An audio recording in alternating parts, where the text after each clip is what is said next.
Doctor, buenas noches, ¿cómo está? Bien, muy bien, gracias por la invitación. Al contrario, para nosotros es un motivo de alegría, de satisfacción.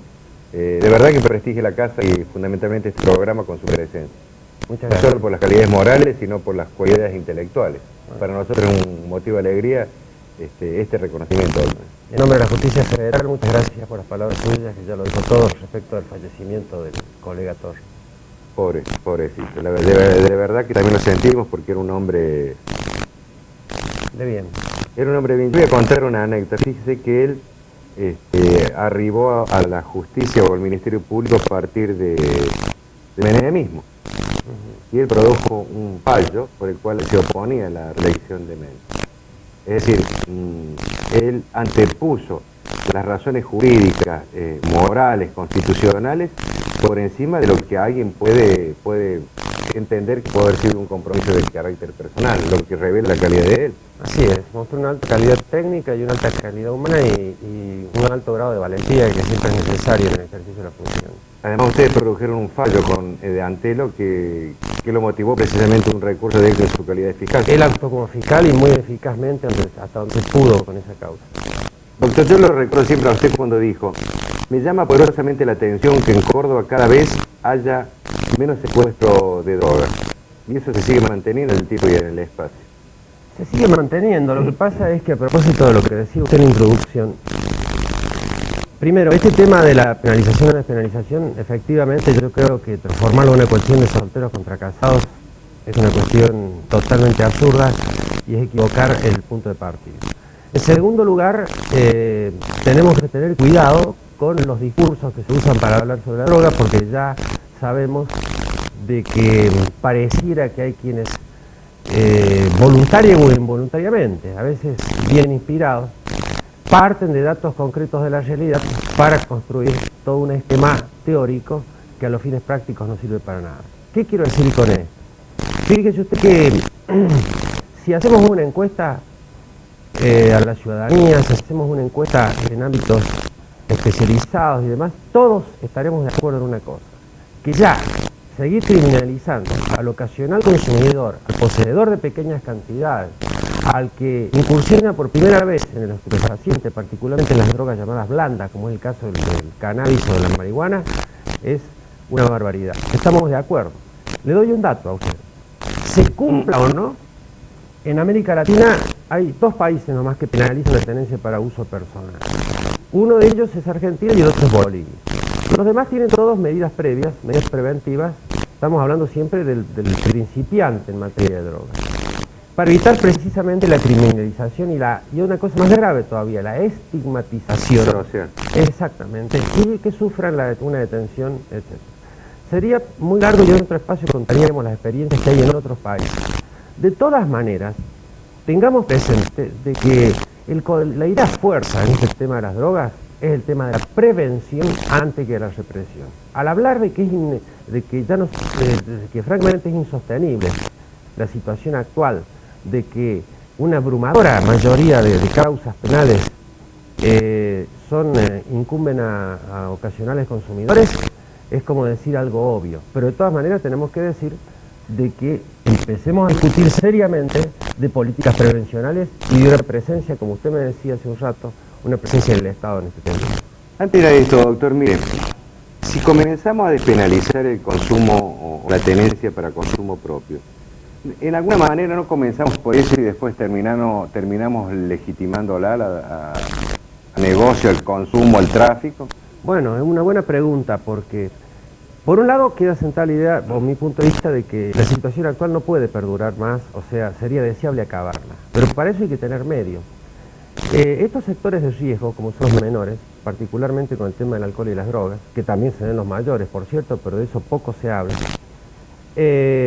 habría que pensar que en el mundo actual la tendencia es a atacar los grandes centros de producción de los estupefacientes y centrar ahí la parte de la política represiva. La preventiva es una cuestión que está lejos todavía de haberse construido o haberse iniciado a construir acá.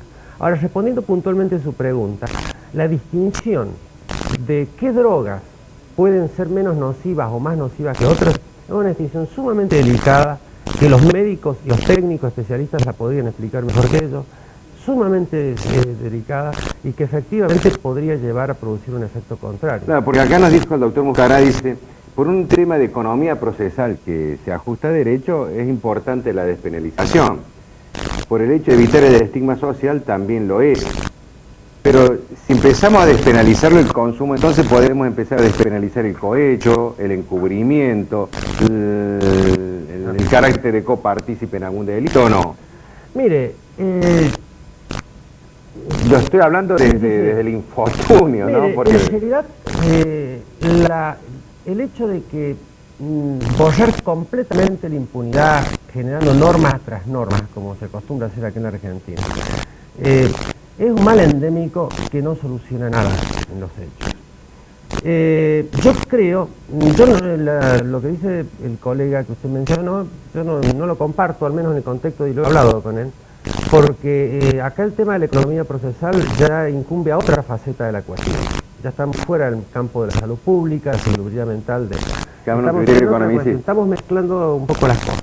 De todas maneras, es respetable esto porque es un hombre que lo dice con mucha experiencia en la cuestión. De todas maneras, insisto, creo de que hay una cuestión prioritaria en esto, ¿no?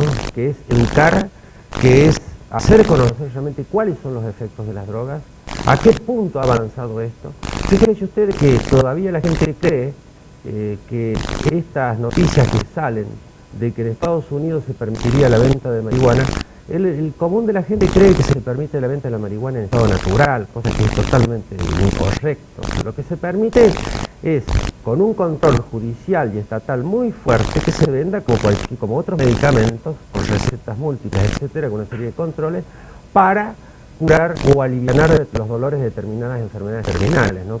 Pero acá el propagandista dice una cosa completamente diferente. ¿Por qué hay una propaganda indirecta? Si dice uno tiene que festejar mejor, tiene que consumir. Dice, usted ve, por ejemplo, en los actos deportivos, si no constituye un elemento que favorezca la energización del deportista, no debe penalizarse. Entonces ya prácticamente la droga ingresa en el campo de la despenalización en el terreno deportivo. Es decir, hay una serie de medidas que están favoreciendo el consumo. Se dice de que también para algún tipo de dolores también la marihuana es importante, se la puede utilizar como medicamento, y esta generalización en el uso es una manera indirecta o solapada de generar, clasificar el consumo. Eso es lo que yo le llamo el propagandista, es el que no cuenta realmente la verdad integral del asunto. Más aún, tenga presente una cosa, señor Gurreta, que en la Argentina estadísticas reales y confiables no tenemos. Son estadísticas parciales y generalmente emanadas de organizaciones no gubernamentales. Tenga presente también de que para todas las medidas curativas, preventivas, todo lo que evita la criminalización secundaria o más gravosa, ya de ir a una cárcel a un adolescente, cuentan con una infraestructura realmente decepcionante, con una infraestructura, digamos, que prácticamente no existe. Entonces no hay prevención, doctor. No hay prevención. Si un Estado que no construye vivienda y un Estado que no da salud pública, tenemos el 18 por 1000 de índice de mortalidad en las provincias del norte. Si hay un 20% de desocupación, hay otro 20% de desocupación indirecta, hay 50 y pico por ciento de indigentes en Argentina. Este es el verdadero problema. No hay Estado. Entonces, si no le damos elementos nutritivos a los niños, ¿usted cree que vamos a tener una política preventiva en materia de drogadicción, doctor? Pero por cierto, a eso suele de que la venta de las drogas de baja calidad, incluida la cocaína sumamente estirada, sumamente mezclada, se ha convertido en un medio de vida para vastos sectores marginales, ¿no? Sí. Y que son la clientela más común que tenemos en los tribunales federales, porque fíjense ustedes que las normas por sí mismas no solucionan situaciones. Hay que ir de los hechos, de lo empírico, a ellos se deben adecuar las normas. Tome el caso de la República Argentina y lo que pasa con la ley del lavado de dinero, por ejemplo. Tenemos una ley magnífica que crea una oficina especial, entrecruzamiento de información, etc. Esto abarca, y le estoy hablando a usted de los informes de las organizaciones internacionales más respetadas y conocidas, y sostienen de que las dos principales fuentes de ganancias, las tres, mejor dicho, en el mundo entero son tráfico de armas, tráfico de drogas y los delitos económicos, delitos de guante blanco. la Argentina es un campo fértil para ello. En esto está involucrada toda la problemática de la corrupción y a esa corrupción favorece un tráfico de drogas que se presentan como inocentes, como poco lesivas, como susceptibles de que mediante la legalización se va a disminuir el consumo porque se va a blanquear en términos económicos, que es la famosa tesis Friedman. Y eso podría ser válido y podría discutirse en un estadio posterior, donde previamente nos metemos en todos los argentinos y decir, bueno, señor, ¿qué política de prevención seria vamos a establecer acá? Y es más, dejémonos de mentir, o sea, no digamos más, digamos, atengamos a la verdad. ¿Y cuál es la verdad? Y bueno, que nos dicen permanentemente del problema del alcohol y de las drogas en los jóvenes. Y poco nos dicen, ahora se ha sincerado que el alcoholismo es una enfermedad que la pueden tener los adultos. Pero todavía no hemos visto en Argentina que se haya sincerado los discursos y que se hable con toda naturalidad de lo que realmente es. Que el tráfico de drogas existe por las drogas caras, por las drogas duras, y que existe porque existen otros niveles en la sociedad, como por ser los niveles dirigenciales e incluso políticos, y por qué no algún estamento judicial, que están involucrados en esto. Es decir, su rápida definición me lleva a mí a un pensamiento bastante negativo, doctor, porque si son los tres negocios más importantes, si esto genera un Estado mafioso, ya el Estado Nacional ha reconocido que prácticamente el país ha caído en manejos mafiosos, lo de Río Tercero, el tráfico de armas,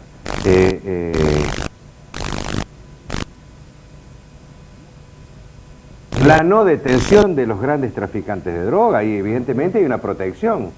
Evidentemente, por eso le digo a usted de que no existe el tráfico, porque existen los adolescentes que consumen drogas de baja calidad. Claro.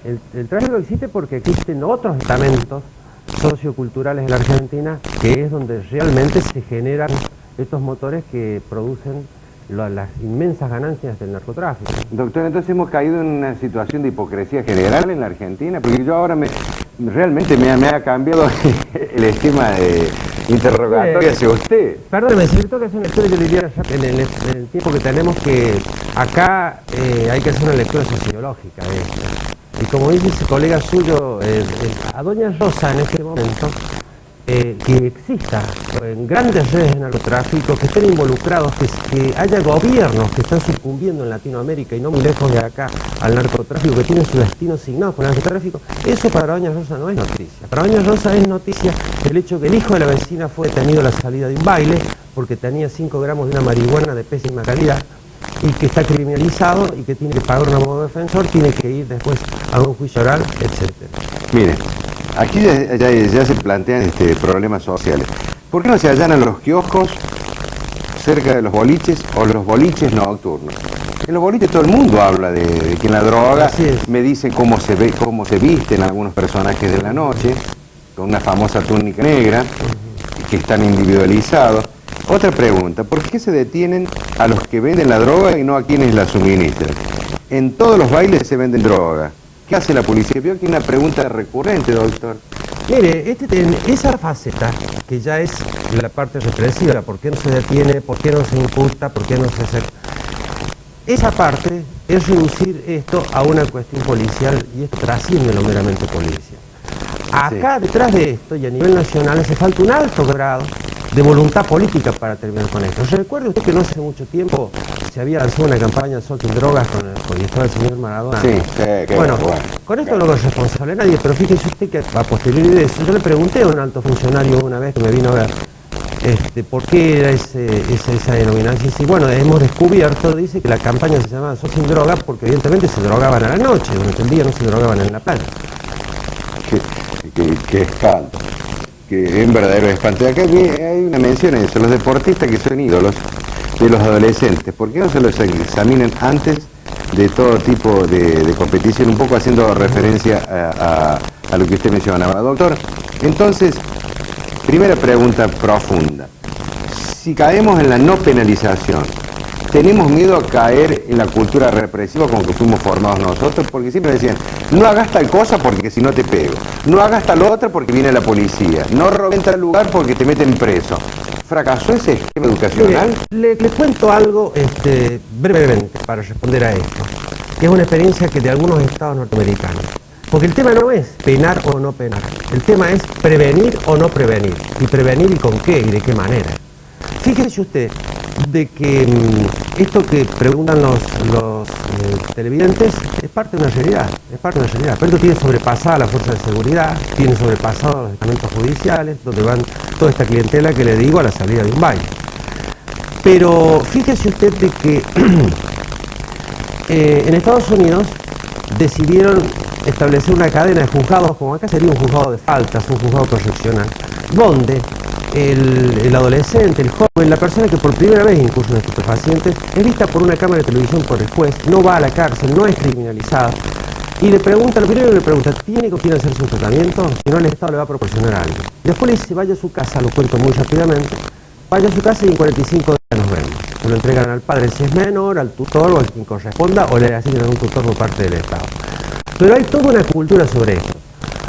Algún oyente podría decir, bueno, pero no nos comparemos.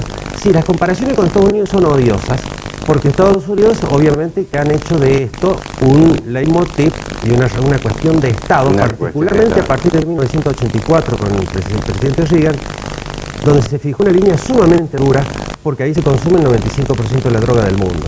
Salvo una droga sintética, la demás es toda droga que va de Sudamérica. Ahora bien, por lo menos, pero hay una cosa que hay que rescatar de Estados Unidos, y es que por lo menos tienen una política de Estado y son consecuentes con ella. Pero ellos lo hicieron, implementaron después de tener la sociedad destruida. Por cierto, a otras críticas se le puede hacer. Tuvieron el problema de Vietnam, que todos conocemos, inventaron ellos drogas sintéticas sustitutivas para distribuir entre la gente afectada, ellos la distribuían. Sí. Pero es su realidad. A lo que yo me refiero es a lo segundo, ¿no? Es decir, que al menos tiene una política de Estado, cosa que Argentina no tiene. No lo tiene. Tener una Secretaría de Estado de lucha contra el tráfico no significa tener una política de Estado. Eso es una política de Estado, es completamente distinta. Implicaría que independientemente del cambio de gobierno, se mantenga eso persistente en el tiempo. Doctor, ¿y podemos hacer la política prevencional en Argentina? Si la violencia comienza porque los chicos no tienen proyecto, porque no tienen trabajo, porque no tienen estudio, porque hay fracasos familiares. El éxito de los padres está dado en salir mucho tiempo de su casa, en conseguir un buen pasar económico, y uno descuida a los chicos. La mujer con su estigma social de la casa salió a buscar trabajo y descuida la formación de los hábitos, que es el dios de la casa es la madre. Si a usted le suma eso, los fracasos familiares con nosotros como hogares, no voluntariamente, sino voluntariamente por la necesidad de mejorar el estándar de vida, los fracasos de proyectos de vida porque no hay estudio, porque no hay trabajo, porque hay una desocupación tremenda en la Argentina, porque el Estado cada vez se despreocupa más de todo, entonces llegamos muy rápidamente a una respuesta muy categórica suya, muy negativa. No, es que yo lo que le estoy diciendo es que acá este tema no se soluciona con leyes que penalicen o no penalicen. Sí. Estoy diciendo que es mala la penalización desde el comienzo de los jóvenes, y además le estoy diciendo de que al estar carentes de una política de Estado, esta cantidad, todos los factores que usted ha anunciado, fíjese que tienen que ver con un conjunto de circunstancias básicamente económicas, obviamente laborales, obviamente sociales, afectivas y demás. La interdisciplinariedad, que es la palabra clave en esto, en lo que hace al trabajo en común, tanto en los gabinetes de estudio como en el terreno práctico, en la realidad cotidiana de la sociedad que nos toca vivir, hoy globalizada. Recuerde usted que antes los fenómenos de la droga eran fenómenos locales, hoy es un fenómeno mundial que, nos guste o no, nos va a tocar y estamos insertos en él. Entonces, todos estos factores son responsabilidad del Estado llevarlos a cabo. Fíjense que nosotros hemos tenido en la primera maestría que hace la Universidad Nacional, la Cátedra de Medicina Preventiva, cuyo director es el doctor Miguel Ángel Dávar, una sorpresa notable de que nunca se pensó que iba a haber tal cantidad de inscriptos para un nivel de estudios sumamente exigente, de 2 años de duración, con rendimiento de tesis y demás. Y lo más curioso aún es que una mínima cantidad de los que se acercan a cursar esta maestría son abogados. Es gente que viene con las más diversas inquietudes y los más diversos puntos del país y los más diversos sectores sociales. ¿En qué le indica eso, doctor? La inquietud está. El Estado se tiene que hacer cargo de vehiculizar esto, centralizar los esfuerzos. Tomemos por caso. Por eso habla de que ser multidisciplinario. Claro, interdisciplinariedad es la palabra clave en este asunto, ¿no es cierto? No, esto no lo resuelven ni los abogados. Cada vez que yo oigo hablar de que hay que aumentar las penas o condenar a muerte a los traficantes, realmente me pone muy nervioso escuchar esto. Y claro, porque el tema no pasa por aumentar las penas, el tema pasa por perfeccionar las leyes ya están ahí. El tema no está por penalizar o despenalizar. Me parece que hay que sentarse a hablar muy concienzudamente y con toda sinceridad. ¿Qué vamos a hacer cuando despenalicemos? ¿Qué vamos a despenalizar? En un país fundido, que estamos en default, necesitamos un rico presupuesto para atender esta prevención a la que usted se referencia. Y bueno, pero que fíjese, yo no sé si esto es una cuestión de presupuesto cuando está en juego nada menos que el futuro de nuestra generación. Y es más barato hacer prevención con... Esto diciéndolo suavemente, ¿no? Doctor, no podemos caer en el otro riesgo de decir que todo es un problema de salud. El que roba es porque mitómano, es porque tiene la costumbre. El que tiene desviaciones sexuales es porque es un problema de salud. La droga es un problema de salud y todo lo vamos a minimizar de esa manera para evitar caer en lo que se llama una sociedad represiva. Es decir, ¿por qué no hemos sido delincuentes muchas veces? Porque nos fajaban o no. Pero permítame que le haga una observación. Puede atinar lo que usted dice, pero permítame que le diga esto. De que la sociedad argentina, yo no soy sociólogo ni politólogo, pero la sociedad argentina sabemos que está muy enferma, muy enferma. Está enferma de una enfermedad terminal que es una enfermedad curable. Una de esas puntas de iceberg que nos permiten ver la presencia de esta gravísima enfermedad es el fenómeno de las drogas, donde al reducirlo a una discusión como si se tratase de los derechos individuales que consagra el artículo 19 de la Constitución, o no derechos, cómo se interpreta el artículo 19 de la Constitución, es minimizarlo por completo. Sí. Dice, la prevención sería que los chicos que consuman, en vez de señalarles quiénes se la venden, habría que tratarlos para que dejen de consumir. Yo fui a denunciar a una persona, me dijeron que tenía que llevar pruebas. ¿Qué pruebas? Claro. De esta forma no nos enseñan a crecer. Vamos a una pausa, por favor, su señoría. Enseguida retornamos y nos va a mostrar el doctor Rueda precisamente cómo se trata este tema con parcialidad y va a hacer referencia a lo que me indicaba en Holanda. En Holanda se venderá marihuana en farmacias y hospitales y a eso va a hacer referencia precisamente su señoría el doctor Rueda. Director, cuando quiera, por favor.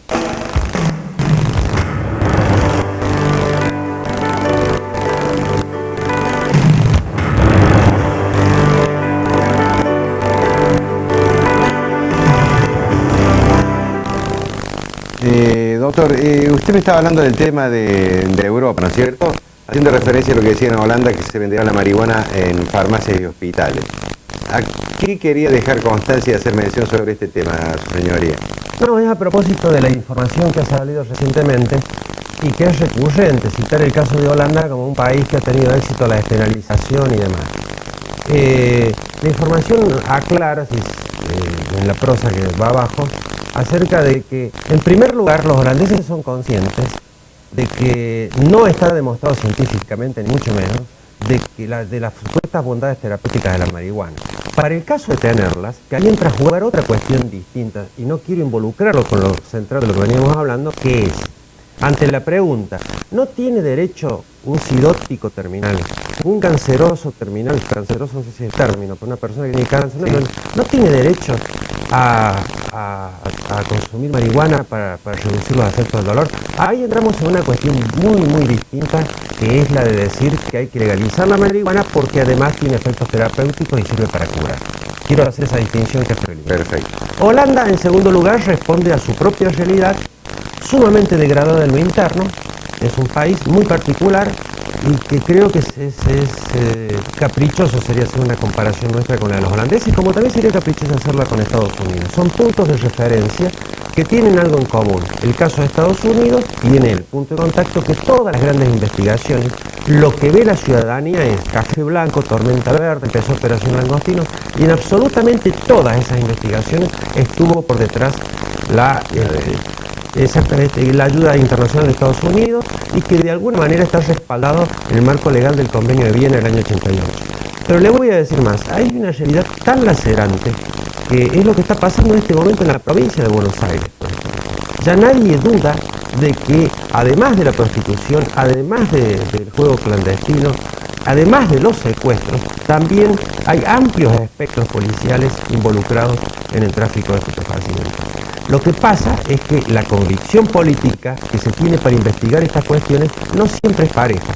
Hace pocos días, cerrando un curso... ¿Pero es convicción política o judicial? Mire, porque de pronto nadie descubría desarmadero en la Argentina. Dijo Kirchner, que terminé con el desarmadero y van los jueces a buscar los desarmaderos. Bueno, le voy a dar un ejemplo mejor que escuché de un académico hace poco tiempo. Hice una pregunta al auditorio y fue la siguiente.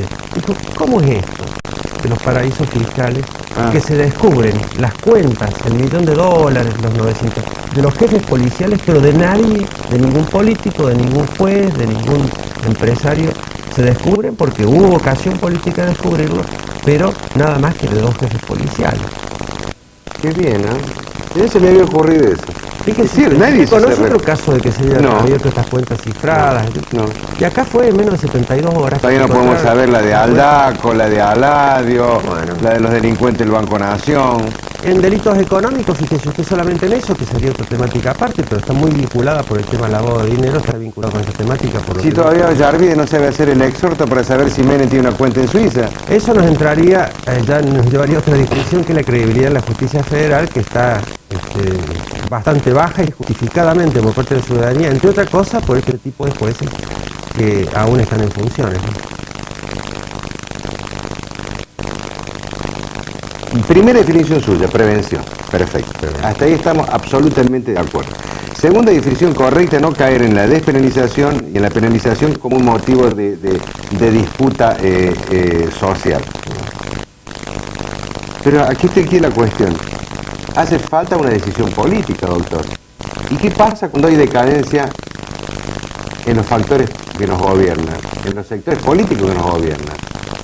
Si usted ve jueces que van a demostrar su bisexualidad, no sé cómo se dice, como ha ocurrido. Jueces que van y dice uno de la corte, dice, yo no sabía que había un depósito a nombre mío de $500.000. Miembros de la Corte Suprema que dicen que lo favorecen a Macri, la estafa esta con el tema de la guía de Telecom. Presidentes que parece que sabían que había explotado Río Tercero. Legisladores que dicen la leche hay que ponerle un 100% de impuesto y no hay que colocarle impuesto a la cerveza. Es decir, es tanto el descalabro moral. ¿Y quién va a ordenar todo esto, su señoría? No lo quiero destruir en su apetencia, en su deseo, en la suma de sus conocimientos para procurar una solución de un problema social. Pero mire, yo creo que hay señales. Vez pasada y con esto no me gusta hacer referencia a los políticos en particular, a mí, ¿no? Porque no es mi función tampoco, pero cuando toca el tema de drogas sí lo voy a hacer. Fíjese usted que yo, 2 cosas le digo. Una, las señales que está mandando la actual titular de Poder Ejecutivo, el presidente Kirchner. Esa es una. Y después que las ideas están. Yo estuve en un diálogo, participo en la mesa de diálogo de Córdoba, y estuvo presente, hablamos de educación con el tema drogas, ¿no es cierto? Sí. Usted lo dio un espectro mucho más amplio, yo lo reduzco a esto. Y en esta reunión estuvo presente el actual gobernador de La Sota. Y yo le hice una pregunta concreta respecto de esto. El gobernador me dijo, yo le pregunté por dónde empezaría a enseñar el tema drogas. Y me respondió algo muy original y muy interesante.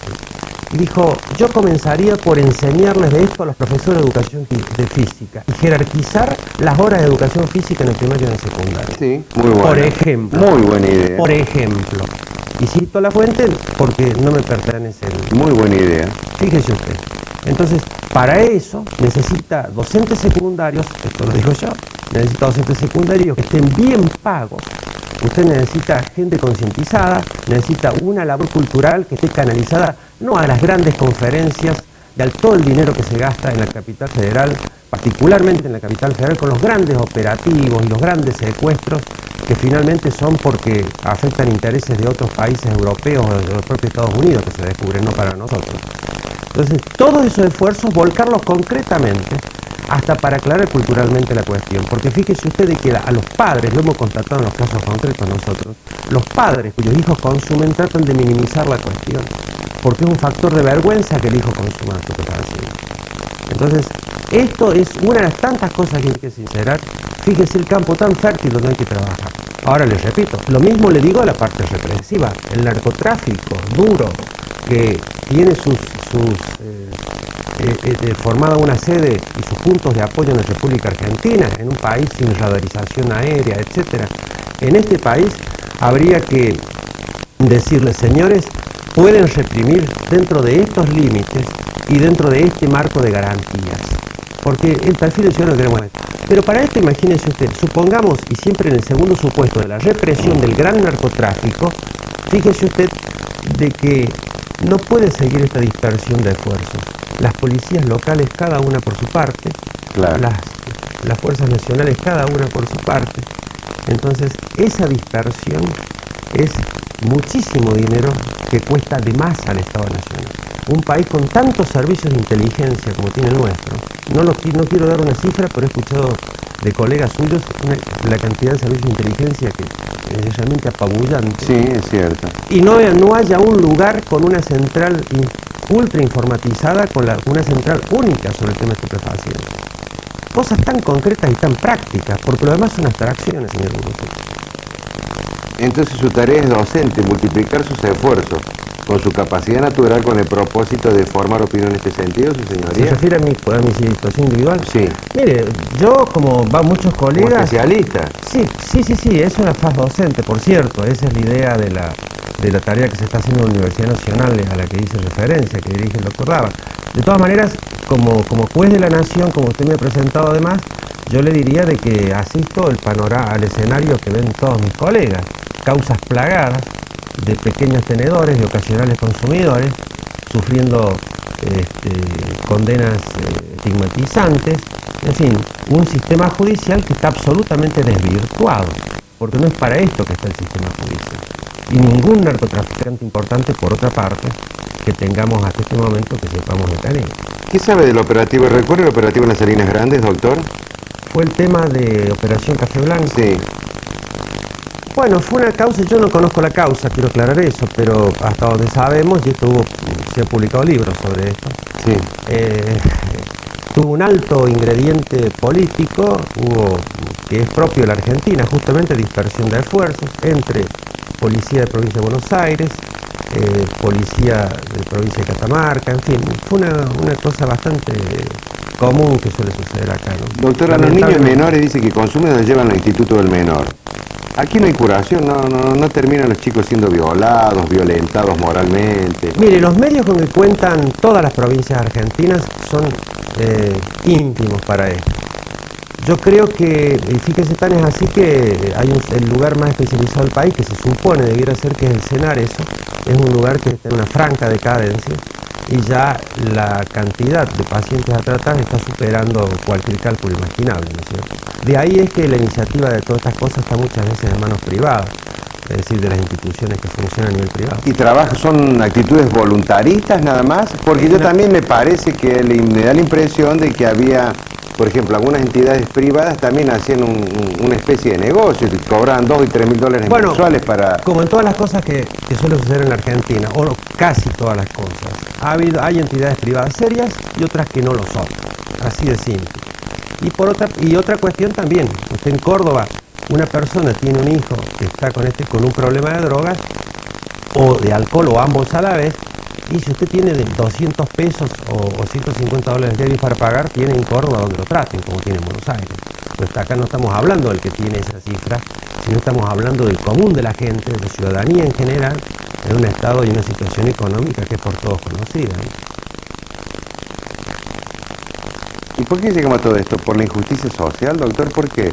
¿Por la imposición de tesis económicas Mire, que malquistan a la comunidad, la no distribución equitativa del ingreso, la perversidad que tenemos algunos seres humanos, algunos ministros perversos. Pero usted se refiere por qué llegamos a esta situación. Sí, de colapso social, donde se incorpora la droga, el alcohol, la violencia, la destrucción familiar. Todo esto que nos provoca a nosotros un desasosiego de tal manera que uno no sabe si va a salir vivo, si va a mantener sus hijos en su casa, si los van a violentar, si van a retornar sanos y salvos, doctor. Un desasosiego moral que sufrimos, una presión terrible, mientras los gobernantes hasta ahora a ellos les sirve, si definen las cosas pero no hacen nada y viven muy bien, ¿eh? Mire, tal vez yo no sea la persona más indicada para responder a esto, pero le voy a dar mi punto de vista como ciudadano también, ¿no? Yo creo que el problema fundamental de la República Argentina es la corrupción, y más aún creo que es la corrupción estructural.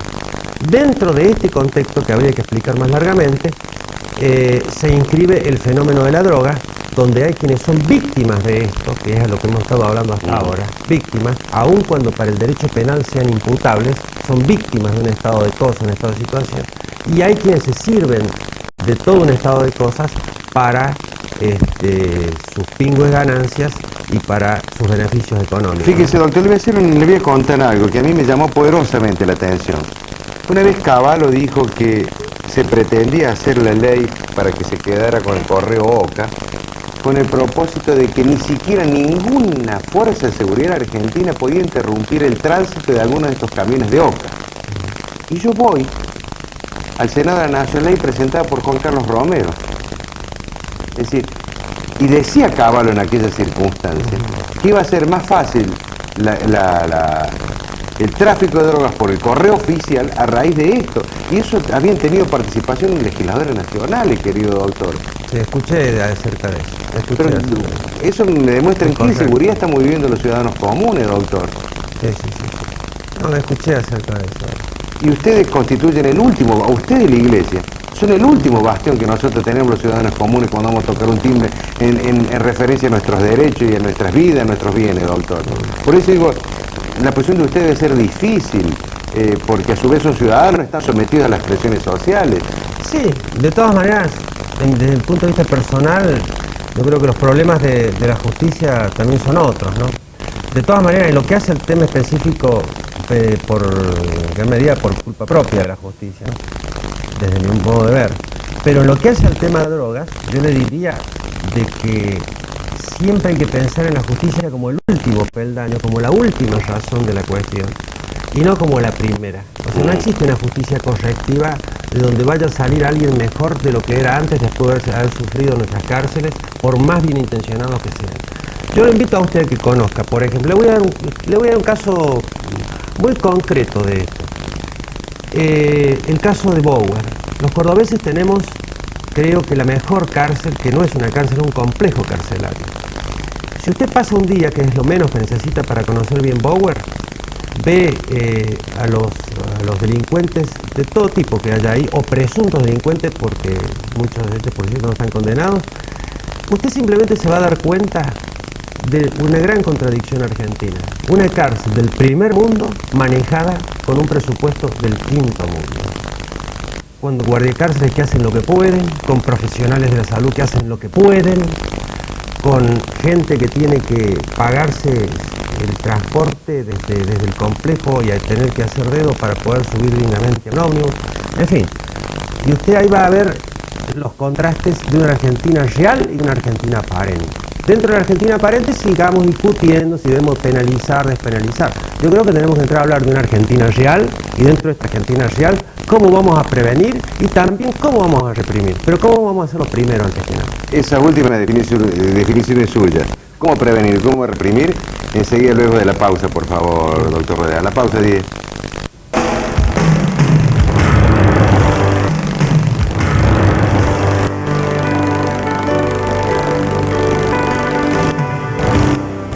Doctor, mira, hay mensajes de todo tipo, ¿no? De todo tipo. Pero fíjese, hay uno que dice, bueno, con respecto al descalabro moral al que hacemos referencia, dice, la aceptación de la homosexualidad y el casamiento, las uniones civiles también es una forma de descalabro moral. Es una afirmación.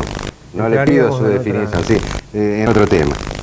Dice el doctor Sánchez que usted no deja pasar la oportunidad para hacerlo quedar bien al doctor de la Sota. Bueno, si coincidió, ¿por qué no lo va a hacer quedar bien al doctor Bueno, Azota? le contesto al televidente, yo jamás menciono, lo aclaré antes, nombres de políticos. Lo que pasa es que esta respuesta me pareció muy inteligente y se dio públicamente, que me pareció oportuno citar cuál era la fuente, nada más. Pero por supuesto. Además no tengo ningún tipo de relación ni... Además, si uno lo tiene que hacer quedar bien al doctor de la Sota, hay que hacerlo, así uno está obligado a probar lo bueno, a reprobar lo malo. Lo malo es que la Sota no le gusta que lo critiquen y recurre a la represión. Perdóneme, le comento algo. Desde que se reinstauró la democracia hasta acá, todos los organismos provinciales de lucha contra el narcotráfico, todos sin excepción, incluido el gobierno actual, me invitaron a integrarlo. O sea que esto es un tema que yo he trabajado en esto mucho más allá y sin nada que ver con las cuestiones partidarias o políticas, obviamente. Hay algunos que desafía y dice que no soy capaz de leer este mensaje. Hay un partido nefasto que es el justicialismo, que lo trajo a Cavallo, cosa que es cierto, lo trajo de la Sota a Cavallo. Menem, es cierto, ahora Kirchner, espero que no lo sea. Los peronistas son una mafia y siempre son los mismos del gobierno. Partimos de la premisa que en la Argentina se perdió toda moral, toda buena costumbre y es un caldo de cultivo para muchas cosas. Siempre estamos detrás de los problemas. Esto último es absolutamente cierto. Siempre estamos detrás de los problemas. Doctor, definición suya. En materia preventiva, por favor.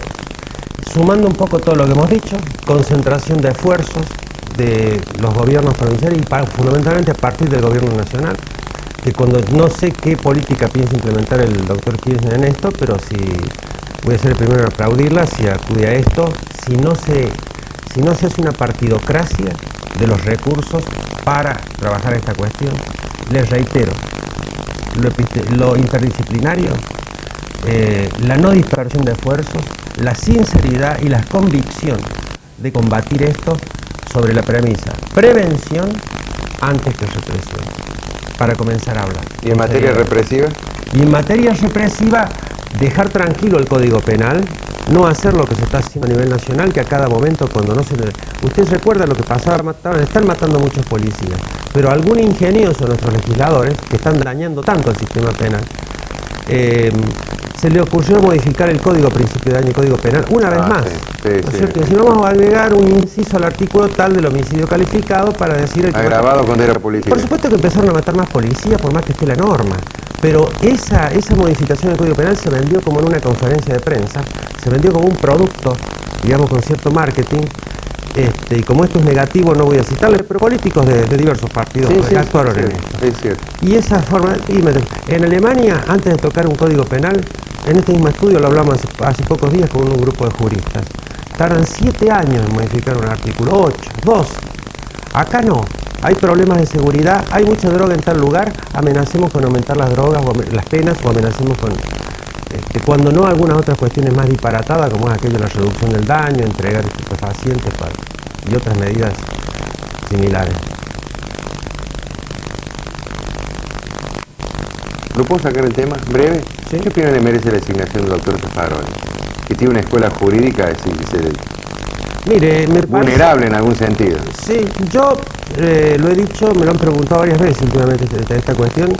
Yo desde un comienzo he sostenido lo mismo. A mí me parece que la designación de Zaffaroni, por sus antecedentes, es una designación correcta.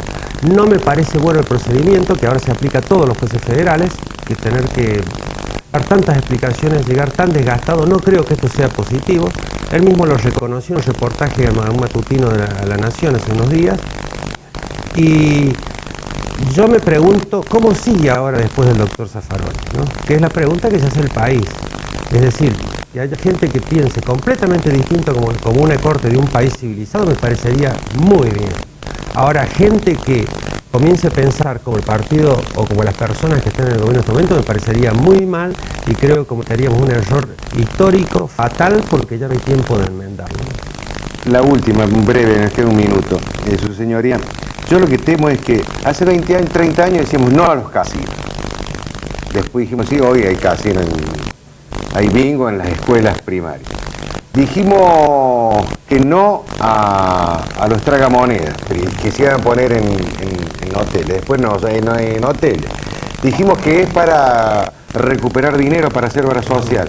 Pero vamos a incorporar los tragamonedas a los jardines de infantes y a las iglesias en poco tiempo más.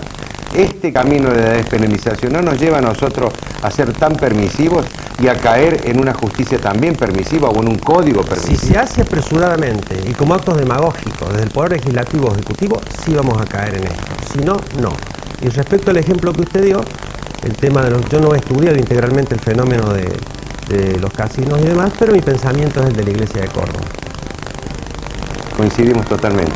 Muchas gracias. Gracias a usted. Nos emociona su presencia, nos gratifica su lección y espero que haya sido de utilidad para toda la comunidad. Muchas gracias. Un abrazo. Nos despedimos nosotros hasta el próximo miércoles. Recordamos, 21 horas hasta las 22, Eduardo César Angelos en este programa. Nunca había existido un programa televisivo desde aquella fecha para él fatídica, cuando abandona anticipadamente su tercer periodo constitucional en la provincia de Córdoba.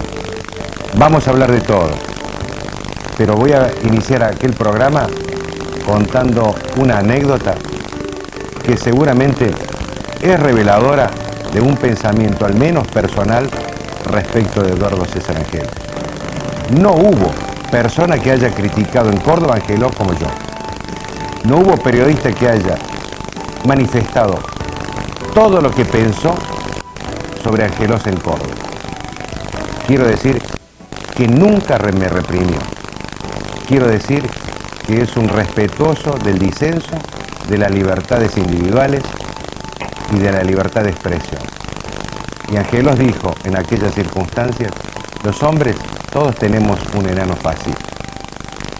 Como después pasaron muchas cosas en mi vida, debo decir que hoy hay otros hombres que no tienen un enano fácil, que tienen un enano democrático, que son todos fáciles. Hasta el miércoles, ya buenas noches.